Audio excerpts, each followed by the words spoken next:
સુરતના કતારગામમાં ખુલ્લી ગટરમાં ગરકાવ થયેલા બાળકનું મોત થયું છે। 24 કલાક બાદ ગટરમાંથી બાળકનો મૃતદેહ મળી આવ્યો છે। બાળકની શોધખોળ માટે એનડીઆરએફની મદદ લેવામાં આવી હતી। સવારે સ્થાનિકોએ ભેગા મળીને રોડ ચક્કાજામ કરતા પોલીસ પણ પહોંચી હતી અને 24 કલાક વીતી ગયા બાદ ગટરમાંથી બાળકનો મૃતદેહ મળી આવ્યો છે। તમને જણાવી દઈએ કે વરિયાવમાં 2 વર્ષનું બાળક ગટરમાં ગરકાવ થઈ ગયું હતું। માતા બાળકને લઈને બુધવારે બજારમાં ગઈ હતી અને તે દરમિયાન અચાનક બાળક ખુલ્લી ગટરમાં ગરકાવ થઈ ગયું હતું। જો કે સુરત કોર્પોરેશનની બેદરકારીના કારણે વધુ એક માસૂમ બાળકનો જીવ ગયો છે। ગઈકાલે સાંજે કતારગામમાં બાળક ખુલ્લી ગટરમાં ખાબક્યું હતું। તંત્રની બેદરકારીના કારણે આ ગટર ખુલ્લી હોવાની વાત સામે આવી છે, જેમાં કલાકો બાદ પણ બાળક ન મળતા પરિવારમાં આક્રોશ જોવા મળ્યો છે। પરિવારજનોએ સ્થાનિક તંત્ર સામે રોષ ઠાલવ્યો અને કતારગામના વરિયા વિસ્તારમાં આ ઘટના બની છે। આ બાળકની ઉંમર 2 વર્ષ છે। સુરતના વરિયા વિસ્તારમાંથી રૂવાડા ઊભા કરી દેતી ઘટના સામે આવી છે। ગઈકાલે સાંજે અમરોલી વરિયાવ રોડ ઉપર રાધિકા પોઈન્ટ પાસે એક 2 વર્ષનું બાળક ખુલ્લી ગટરમાં પડી ગયું હતું।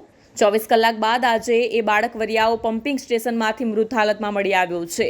હાલ બાળકના મૃતદેહને સિવિલ હોસ્પિટલમાં પીએમ માટે લઈ જવામાં આવ્યો છે। સુરત મહાનગરપાલિકાની બેદરકારીએ માસૂમનો જીવ ગયો છે। સુરત મહાનગરપાલિકા માસૂમનો જીવ બચાવવામાં પણ નિષ્ફળ રહી છે। સતત 24 કલાકથી ફાયર વિભાગ સહિતની ટીમો દ્વારા રેસ્ક્યુ ઓપરેશન હાથ ધરવામાં આવ્યું હતું। ઘટનાના પગલે પરિવારજનો અને સ્થાનિકોમાં શોક અને આક્રોશ ફેલાયો છે। ગઈકાલે 5 કલાક ને 45 મિનિટે જે ફાયર કંટ્રોલમાં કોલ મળેલ ત્યાંથી કન્ટિન્યુ અમારી અવિરત ફાયરની 7 થી 8 ટીમો કન્ટિન્યુ કામમાં લાગી ગયેલી। એમાં અમારા સિનિયર અધિકારીઓ અને બધી ટીમ અહીંયા ઘટના સ્થળ પર પહોંચી અને કન્ટિન્યુ કામગીરી કરતા હાલ અમને સફળતા મળી છે। અચ્છા, કેટલો સમય કહી શકાય સફળતા મળી છે? 24 કલાક થઈ ગયા છે એ વાતને આજે। અચ્છા, અને કેટલી મહેનત લાગી અને ક્યાંથી મળ્યો છે આખરે? આ જ્યાંથી બાળક પડ્યો છે ત્યાંથી આપને વરિયાવ સુએજ પમ્પિંગ સ્ટેશન છે, એમાં જે મળ ભેગું થાય એમાં જે વેલ બનાવેલો છે વેલની અંદરથી એના સક્શન ઇનલેટ પાસેથી મળેલો છે। અચ્છા સાહેબ, તો એ આખો પ્રોશન કેટલો લાંબો અને કઈ રીતનો છે?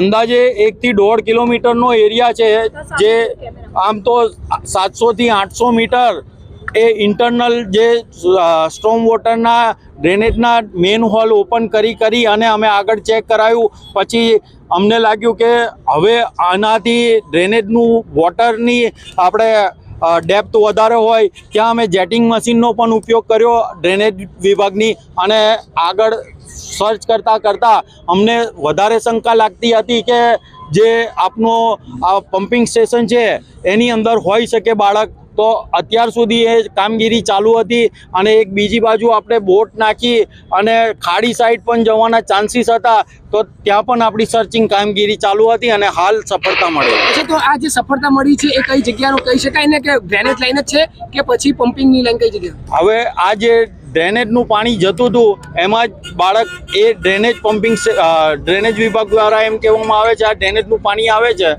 અને ત્યાં વેલમાં ત્યાં સ્ટક થયેલું બાળક અને અત્યારે હાલ મળે। અને સાહેબ, જે રીતે વાત છે તો આજે આખો પાણીનો જે ફ્લો મારવામાં આવી રહ્યો હતો અને એના કારણે ક્યાંક બાળક ત્યાં આવી શક્યો, એ આપણી સફળતા કહી શકાય? એ કહી શકાય કે આપણે જે અથાગ પ્રયત્ન કરેલા છે ગઈકાલથી અત્યાર સુધી, એ બધા પ્રયત્ન આપણને એના થકી આજે સફળતા મળી છે। સાહેબ, એવી એક વાત હતી કે બાળકને આપણે બને ત્યાં સુધી જીવતું લાવી શકીએ। આપનો પ્રયત્ન તો એવો જ હતો કે બાળક આપણને ઇમિડિયેટ મળી જાય। ગઈકાલથી અમારી એ જ મહેનત હતી અને અત્યાર સુધી અમે એ જ મહેનત કરતા હતા કે બાળક હમણાં જ મળી જાય। બાળક અત્યારે સ્મીમેર હોસ્પિટલ રવાના કરેલ છે।